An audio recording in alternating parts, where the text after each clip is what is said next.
All right, so if you're joining us off the YouTube, we have a whole other section of this of how we navigated the first round or first half of this and what the roster construction is without drafting a quarterback until the mid rounds here. And now we're going to get into the later rounds, navigate the running back, talk about which ones to draft, which ones we like, and kind of some late round stabs. So, Big Co, take it away on kind of what your thoughts were coming into the 10th round here in this Superflex tight end premium startup that you went no quarterback through the first 4 rounds. Sure. So new video here. We'll just give them a recap. First 4 picks: Jefferson, Puka, Drake London, Nico Collins. Then 5th round, Deshaun Watson, Brian Thomas rookie, mystery box, upside, Kirk Cousins, Penix, stack, Leggett in the 9th round. So now I'm sitting here in the 10th round, and I could go a bunch of different directions, just as you can with every single pick, right? But I'm sitting here and I'm like, all right, I got my 3 quarterbacks. I got my 4 wide receivers. I got my 2 rookies on the bench playing upside swing. Alvin Kamara sitting here in the 10th round, and everything you can look at from last year, it could go up or down or stay the same, and we can play that game. But let's just say, for sake of the argument, Alvin Kamara scored 18 points a game last year. Derek Carr's his quarterback. Derek Carr loves checking down now. Oh, I mean, he's number 1 or top 5. Top 5 check down. So in the 10th round, I took Alvin Kamara, and now he's my RB1. He's old, and he's not 22 years old. I get that. But if he gets hurt and I lose those RB points, that maybe puts a hole in my lineup, and my entire team is young except for Kirk Cousins. And I have his backup. So if I have a hole in my lineup, it helps me get a better pick next year. My entire team is, quote-unquote, ready to roll. Running backs are wide open. I put Alvin Kamara on my team. Okay. So 11th round comes around. Again, no trades, whatever you want to do. I just took, and I know, again, last year you can't, necessarily project it forward, especially in the running back position. I took Brian Robinson. 11 points a game last year. Of course, you're bringing in Eckler shows up this year. Could change, but all Washington's ever said was, we love Robinson. We want to pound and rock with Robinson. So Jaden Daniels comes in here. I think when he steps on the field, he's at least the second fastest quarterback in the league with him and Lamar. Maybe Anthony Richardson. I don't think the top end speed is. I don't think Anthony Richardson's running with Jaden Daniels' top end speed. 340, I think. Yeah, don't get me wrong. Not many people love Anthony Richardson as much as I do. I don't think he's gonna tie Jaden Daniels in the 40-yard dash. Yeah, he's carrying 70 more pounds. Yeah, okay, doesn't look like a fucking crash test dummy when he right. Gets hit. Exactly. He's doing the crashing, not the testing. I know he's been hurt. Relax. Robinson is, going to carry some load, and even if he doesn't get the catches, obviously Eckler comes in there. Eckler's getting all the 2-minute drill, and he's going to get some really good. But is Jaden Daniels even going to check it down anyway? He's not Derek Carr. He's Jaden Daniels. He's not going to check it down. I don't have that stat in front of me, but no. But and again, Brian Robinson doesn't have to be the pick here. The pick was put a running back on my team I know scoring points. And it was way too early to start grabbing the James Connors of the world. And, Brian Robinson is, 25 years old, so it's not like he's 29. Oh, I love Kamara and Brian Robinson there. I love that. I just filled my running back spots, okay? So next round, I still like Dalton Schultz. What I would have liked to see there is I would have liked to see Alvin Kamara, if he could stay another round, or Kendre Miller rather stay another round and get him in the 12th. But I wouldn't have mind seeing Alvin Kamara, Kendre Miller back-to-back there, and then figure out another running back at 12. But I do like the. That's a good point. I could have done Alvin, Kendre stack back to back, and then put a James Conner on my team. Or even stretch it out a little bit more. Just get the touchdown machine that's going to be on Dallas this year, and Ezekiel Elliott 2 more rounds later. Singletary, baby. Singletary's just a great late running back flyer. He was fantastic. I could have gone back to back with Zach Moss and Chase Brown, and one of them's going to be crushing. Love that stack. So there's some later. We'll recap these running backs that I could have taken and quote unquote should have taken, but there was a big tight end run. I almost took Ferguson where I took Brian Robinson, but I was like, there had already been a tight end run.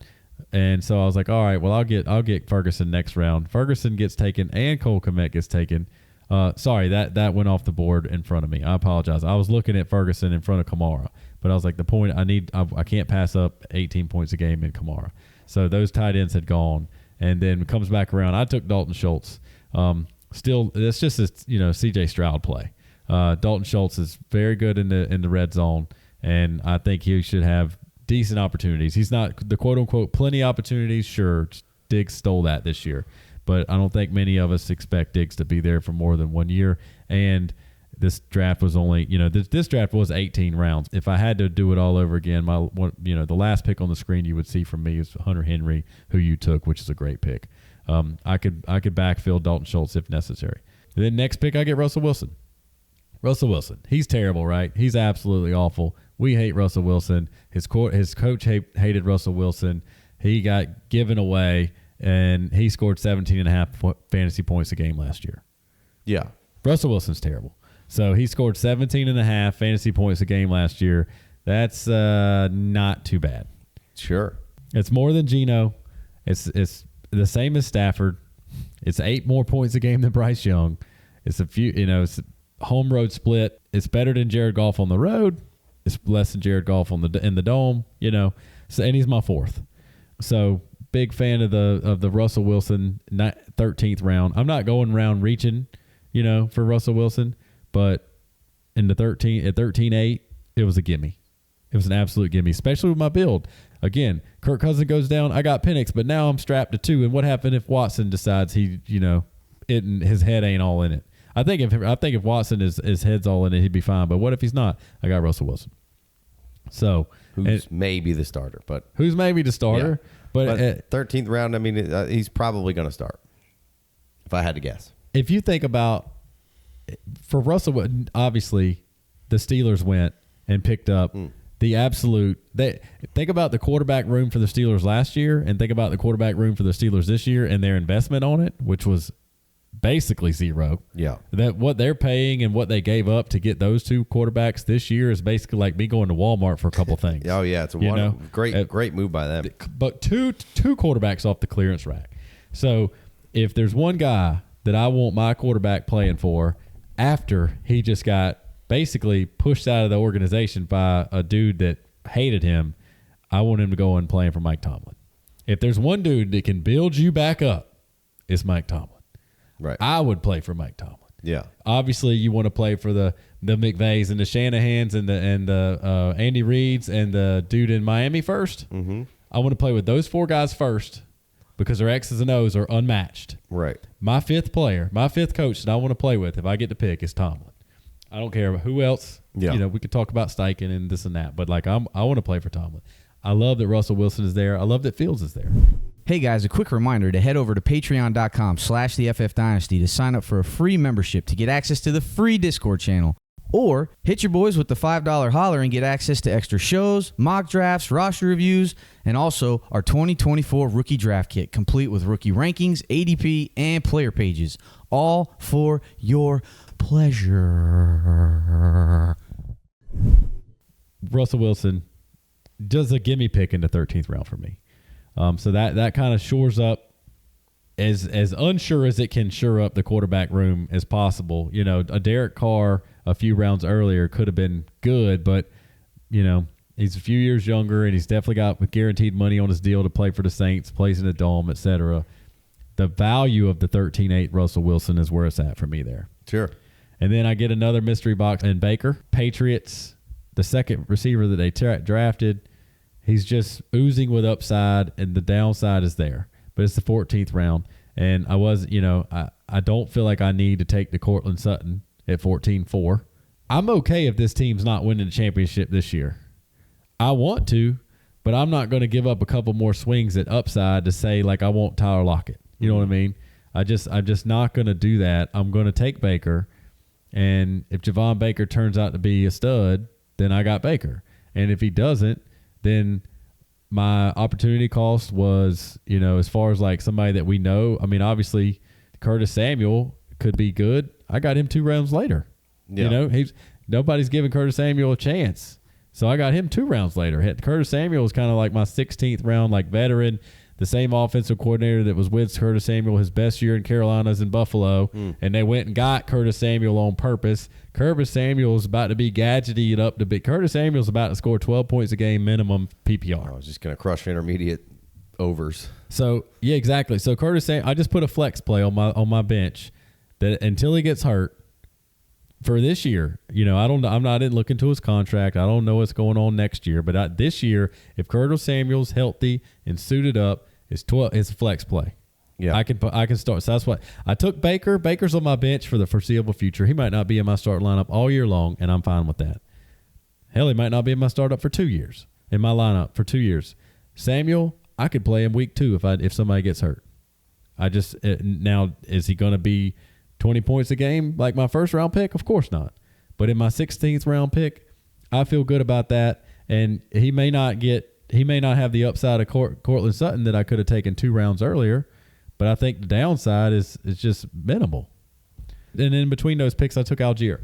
Nobody wants anything. Trust me, everybody listen to this. Nobody wants anything to happen to Bijan.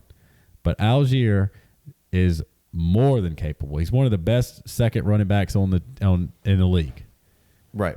Sure. So week 1, Algier will be nowhere near my lineup. And for all my Bijan love, I hope that Algier is not supposed to be in my lineup at all. But he could definitely vulture touchdowns here and there. And he's definitely going to get some carries just because, he's good. And then, like I said, I took Samuel. So we went Russell Wilson, Baker, rookie, Algier. Just a little guaranteed. I know I got a good player, running back depth. And obviously, I'm waiting on an injury that I don't want to happen. There's more upside plays that I could have taken. But I know Algier's a good running back. Yeah. I could have taken some guys but I know he's good. And, I'm mixing it a little bit. Baker, complete upside swing. A lot of downside being on the Patriots and just being a rookie. Algier, good running back. Hopefully he doesn't get any run because I love Bijan. Samuel. Then I go Shipley. Same idea. I don't know that Shipley's a good pro running back, but I don't want anything to happen to Saquon. But there's a great environment, great ecosystem. We'll see what happens without their center. Kelsey's retired, but the Eagles' offense, running lanes are decent to come by. Yeah. With the offensive line and the running quarterback that stresses, and they've just paid both of their receivers, so they got stud receivers out there. I feel like Shipley in the 17th round is a good pick. I could be wrong, but I feel like that's just a guy who I want to see on my bench late. Like we just talked about in the last video, any of those guys that go in the late 3rd round, middle 3rd round, or late 3rd round of a rookie draft, all those rookies could have inserted any of those guys there. Half of them are gone already, or maybe I even just went and maybe I just made the pick on Shipley there to put him on my team. And then, last pick that before this draft stopped, I took Sam Howell. Love taking Sam Howell.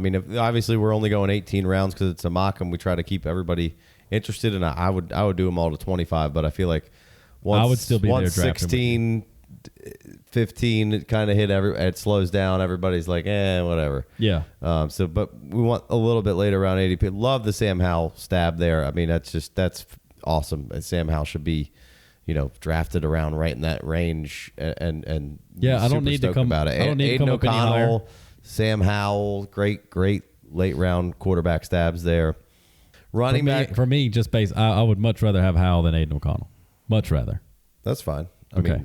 Aiden O'Connell could be the starter this year. Absolutely, but Howell pushed the ball downfield last year. How could be over and over and over I again. Like he Howell. was getting. I like both of them. He was getting crushed in the pot. He was getting sacked, and it was the I want to say Redskins because that's just but he was Washington. They started out kind of hot on offense anyway, and they traded away all their defensive players, and you had to know that the team were you traded away our best players at the deadline, so everybody's quitting around here. But Howell kept throwing it downfield, and sometimes it looked as ugly as it should have. But I like a quarterback who's getting beat up and it just doesn't take the check down every time and get out of dodge. He was still forcing the ball downfield, and of course he was inexperienced. And when Brissett came in there, it looked better, and that's fine. But maybe Howell didn't get all of his confidence crushed by getting killed last year, and I like him at 18th round. If I got Joe Burrow, I'm getting Browning on my team, no matter what. Just to throw since he's out here on the same line in the 18th round. Yeah, I love that with the Burrow call. Same. I like Howell. I like Aiden O'Connell. Played pretty good down the stretch. I like a stab on Rattler. Going back to the running backs a little bit before we get out of here. And the tight end talk. I got to pull my team together before we get out of here. We can hit that real quick. But I probably take some different approach on the running backs here. I probably would have went Vidal instead of Algier. Like I want a guy who has a chance to start without an injury. That's a good call. And that could be, no problem there with that. Could be an escalator there. I might put Rico Dowdle on this team instead of Curtis Samuel. Now Curtis Samuel, could go out and do his thing, and obviously we're not drafting 25 rounds. So there's other running backs and other wide receivers you could take. But Rico Dowdle, it's him and Zeke, and maybe they trade for Dameon Pierce, maybe they trade for somebody else. But right this minute, it's a great offense that you Dowdle could be the you want running backs on the big dog. I like taking shots on Antonio Gibson late. You would have had to. I drafted him in front of you there. He was definitely on my list. I remember when he got sniped. I've been taking Keaton Mitchell a lot. He doesn't really do anything for you, but Singletary and being able to get maybe a Singletary in the 12th. Obviously, you couldn't quite get him there, or you could have got him in the 12th. But you couldn't have got him in the 13th. He went 2 picks before you, or James Conner went 1 pick before you. I like either one of those guys on this team. But you could have followed Singletary up with a Tracy in pick 18 and really cornered a backfield here. That might be an option of what I'd be trying to do here is corner a couple of backfields. And that may or may not work out. Most people would probably say I'd just rather take a bunch of random swings, which I'm not against that. But if I can do it, Jerome Ford in the 14th round or 15th round didn't quite make it to you in the 15th, but love that stab. I got him in the next mock we did. I did basically the mirror image of this draft to try to stay close and try to just see if I could make it happen again, because every draft is different again. I wanted to do the same exact type thing to hone in the strategy, and Ford was on my team late. I like getting one of Moss or Chase Brown. Yeah, you couldn't quite get Chase Brown and Moss because right. The thing about it broke down, but Moss and Brown are going to get drafted close together ish. Like you said in the other draft that we did, this one you took Trey Benson in the 7th and Connor in the 13th. Like that's very easy to get the second guy. So Chase Brown and Moss, you really got to effort to get to corner that backfield.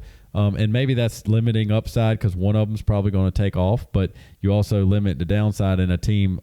Like I wouldn't want to corner the backfield on a bad team, but cornering the backfield for the Bengals that cheap is a great move. Cornering the backfield for the Cardinals is a great move when one of them is a Benson who's a rookie with a lot of upside, and the other guy is a stud in Connor with he's old enough to you get him in the 13th. And that offense bring in Marvin Harrison and hopefully another year healthier Kyler Murray, and that coach who I clowned on after the first offseason meeting that they showed, and I was like, dude, look at this coach. Not many teams were playing harder than the Cardinals the first half of the season, and then to just have the gumption to just say, okay, we're really not winning anything, but we're just setting the standard for what we're doing around here and playing Kyler Murray when they had really nothing to play for. And all he had to do was get hurt and ruin another year, but they wanted to build forward. So I know you're, I'm a Niners fan too, low key. You're first and foremost. I know you're, NFC West, you're not going to really get into anybody other than Niners, and that's fine. But I'm very excited for the Cardinals. Yeah, I like getting that backfield for as cheap as you did. Obviously, 7-7 Benson, that is paying up based on some other players that are on the board. But not running back wise though. No, not running back wise, but it's you made a pick in the middle of 7th of a startup, so there's opportunity cost no matter who you picked. You could go a lot of different directions with those mid-round picks, but going and grabbing Connor to plug him in. So the good thing about that pick is it's a 13th round pick on Connor, so if it hits, it hits. If it doesn't, it doesn't. But if Benson is playing so good that it middles out Connor for you, good for your dynasty team. That's what we kind of talked about earlier, is like when you pointed out that you had Benson and Connor on that same team, I was like, it kind of clicked. It took me about 15 seconds to put it together, and I was like, wow, that has a lot of upside and limited downside, because if you're upset because Connor's not in there being a flex or a RB2 for you because Benson's playing so good, you're fine. So I like that move on your part. I'll probably talk about it a lot over the offseason, but you get into the 7th round, and now you're getting Brooks going a little before Benson, just like in the startups. But you can get Benson. You got to make the decision. It's like, I don't want Isaiah Pacheco, White, Swift. Like, yeah, I mean, I like all those guys. I think they're good. They just feel like buts to me, where Trey Benson's coming in brand new, no stink on him, could be a workhorse. Like, White's been great, Pacheco's been great, Swift's been good in spots. So no shade on those guys, but it's like, do I want to take those guys, or do I want to take the fresh, clean new rookie who could crush, and then I can come back later and get Connor? So like, you make a decision there to, hey, I'm not really drafting a ton of running backs outside of like 3 or 4 of them. And if I miss on them, then I make the decision of, hey, in the 7th round, if I can get Brooks or Benson, I'm just going to do so. And then I can address, I can get Chuba or Miles Sanders later, and I can get James Conner later, and I can get myself a piece of that backfield regardless of how it breaks down this year, and have what could potentially be a 3rd, a 2nd, a 4th round running back next year with those guys. And, you get to ranking these running backs, and all of a sudden you run out awful quick before it's Benson and Brooks that you want to take everybody. I'm taking Benson and Brooks over White, Pacheco, and Cook. Well, see, I'm probably glad, every draft. I'm glad you brought it up like that, because I haven't, like, I am still. I mean, he was a Lion. I'm a big DeAndre Swift guy, but like DeAndre Swift at 7-1 for me, going over to the Bears now. Like, I got to see it to believe it that Caleb Williams is going to throw him the ball. They got multiple other good running backs. So like, I completely agree. Like, I much preferred if Swift stayed in the Eagles and they didn't bring in Barkley, and if they'd have signed up Swift for a minute. Obviously the Eagles did their, they had a chance to get Barkley, so Swift was gone. But like, Swift looked really good whenever they gave him the ball last year for the most part. But from what I've heard, I didn't watch very much of Caleb Williams in college, but for what I've heard, like the one knock you can quickly give him is he might not take the easiest play, because he does have these spectacular traits to make the hard play and make something bigger, better happen. If Swift's not getting some checkdowns,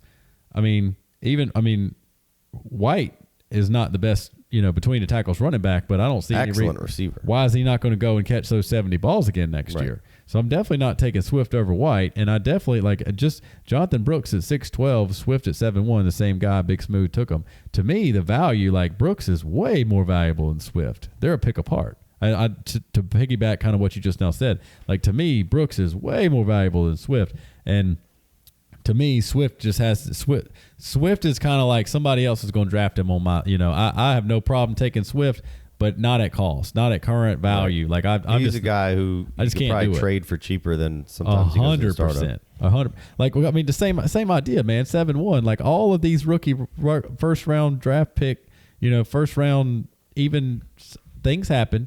You have to make decisions in a startup draft from when everybody's starting from scratch. It's completely different decisions that are being made in a rookie draft when all the teams are already put together, and now you're just drafting from this pool of guys, and you're making trades and stuff like that.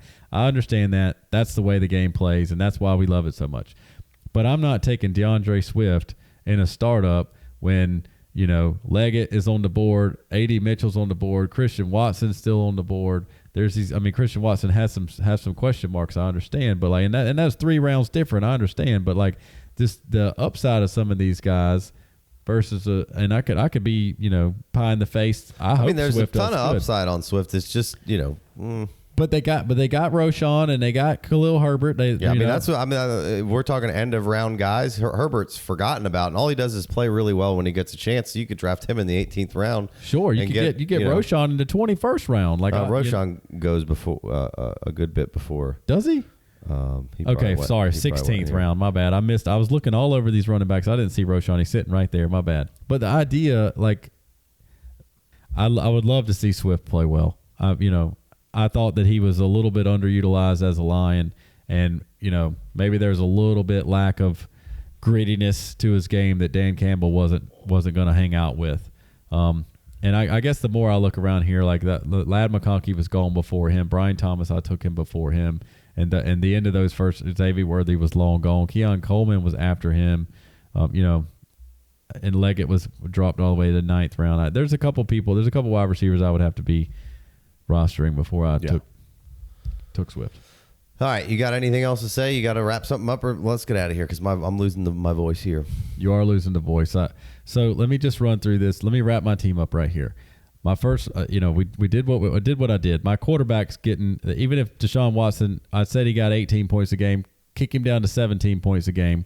I got my quarterback's got 17 points a game. My wide receivers get Justin Jefferson 20 points a game. Puka 17.5 points a game, wide receiver 2. My first flex, Drake London, give him 15 points a game because I could have taken Waddle or Ayuk at 15 points a game. Tyreek Hill's 20 points a game. That third round pick. Nico, he had 17.5 last year. Kick him down to 15 or 16 if you want to. And so that was my quarterback, my 2 wide receivers, and my 2 flexes. My running back 1. Alvin Kamara, he got 18 points a game last year. I think he's going to catch a ton of checkdowns again. Maybe he doesn't. Maybe he's a year bit, later in the age curve, and maybe there's a little drop off. But there's also a 49ers coaching tree guy coming over to be the offensive coordinator with some pre-snap motion, and maybe things will get a little bit easier because the Saints were dead last in pre-snap motion. So maybe things get a little bit easier for Alvin Kamara. My RB1, 18 points a game, 10th round pick. 29 years old. He's not going to be on my team forever. I understand that, but I build it the way I build it. Brian Robinson, could have been any of those running backs, but 13 points a game last year. So I got 2 running backs there, got a couple rookie wide receivers on the bench. That's just through 11 rounds. The 12th round was a tight end, filled my spot up. Add those points up, that's 142 points a week. Now, I play in a lot of leagues that are 3rd and 4th flexes now, so my numbers are all changed around, and we play in 2-point tight end premiums and all that stuff. So like me putting a number on that right this second and how good that is, but like I think if you go back and look at your leagues that have this exact same settings where it's 1.5 premium and there's 2 flexes and a super flex, so there's not 3 flexes before you get to your super flex. It's not 2 flexes and a super flex, and then 2 wide receivers, 2 running backs, a regular quarterback, and a tight end. 140 points a week. That's going to be a good number. And that's what only I didn't beef up my tight end. Dalton Schultz, 10 points a game last year. Started slow, ended up hot. That's how you come up with an average of 10. Bring in Stephon Diggs, maybe he sticks around with 10. That type of team that I just built. You just separate the quarterbacks. They don't look sexy. The wide receivers are overly sexy. The running backs are a little bit wonky, but they're going to get the job done. And again, there was no trades in the draft, in the mock. I can build that exact same team right now and have tons of extra firepower from trading back to make some of those picks. Again, I had to make some of those picks where I made them for this discussion. But I built the team that I built. You can trade back and make a lot of. You can get the 1-1. I don't know if who's trading off of Josh Allen, but you can have the 1-2, and probably get a haul to trade back to the 1-7 or 1-8 and draft Justin Jefferson. And if it doesn't quite work out, maybe you take Jamar Chase. Maybe you trade back another pick or 2 because Justin Jefferson gets taken and you don't get the exact same thing. Or maybe you trade back again and your first pick is actually some Amon-Ra St. Brown. Can you imagine the haul you would get if you traded back from 1-2, the chance you would take to get Patrick Mahomes, and you traded all the way back to like 1-12 or 2-1, 2-2 and pick St. Brown, and you get the same amount of points every week that Patrick Mahomes gets? Obviously, he's going to get some receivers, and we expect him to get a little bit of a bump. But St. Brown just got $100 million guarantee. You'd think the Lions are going to stop throwing him the ball now? Yeah. Right. So 20 points a game is I got the same thing you got. And then I'm going to get and now I'm going to get at least a first round pick from that. Or maybe my 8th rounder in the startup draft jumps up to the 4th or the 3rd to be able to make that trade back now. So now I could get a free Tyreek Hill or CMC all of a sudden, et cetera. And maybe Tyreek Hill is a hard guy to draft because he said he's going to retire in 2 years. He's an easy guy to draft if you're trying to win now. Yeah. So I wanted to say it like that, is like add up the numbers by getting good quarterback points. Now, last year when we did this, you count up the quarterbacks that you're comfortable with. You're gonna end up in the mid-20s, and there's 32 starters. So if you're gonna do it like that, you got to get lucky with your quarterbacks, or you got to hammer them in the mid rounds and be comfortable with a Kirk Cousins or a Jared Goff, or you got to be comfortable with one of those guys. And I just think that you can make it happen. And then you're not stuck with those quarterbacks. You trade somebody, you package up later. Yeah. Yeah. No, I like it. I like the wrap up explanation. I think it's all good. I think it's a viable strategy, and you've won with it. And like you said, there's, you can't make trades, and you're not going to come out of this startup and have that same team anyway. I mean, some people do, but a lot of people, the idea is to get some equity and make some moves and trade in the draft to be able to get extra picks in different spots where you've kind of highlighted where the value is. So all that's good stuff to keep in mind. It's good stuff to talk about different approaches, different ways to build things, because I've won every different way. You've won every different way. It's you don't get stuck hard and fast on one way to do it. If there's a formula that you like that you figured out that works, then fine. But you can do it a lot of different ways with a lot of different people at a lot of different positions. So yeah, I mean, I would be very happy to have a startup right now, take Anthony Richardson and Kyler Murray or something like that, and be fine. Yeah. And then build out from there. Yeah. There's, like you said, there's no one way to do it. I just wanted to give you a real good option if you didn't want to chase the quarterbacks early. Yeah, it's a viable option. All right, let's wrap this up. Appreciate y'all listening. If you're listening on the podcast, give us that 5-star review if you haven't already. What are you doing? Be sure to lock it in. Subscribe so you're getting all these videos coming to you. We're going to have plenty of more startup talk. We're going to live mocks. We're going to be still talking about rookies, doing rookie mocks, reviews, roster reviews. Come over to the Patreon, $5 holler. We got mocks going on over there. We're building ADP. We got some rankings. We got a rookie draft kit with all sorts of great stats for a lot of the rookies out there. And just a nice place to come get your trades discussed with some other people. And there's a free version of that as well. So be sure to check all that out. And we'll be right back here real soon. So keep it locked and loaded, and we'll see you next time. Peace.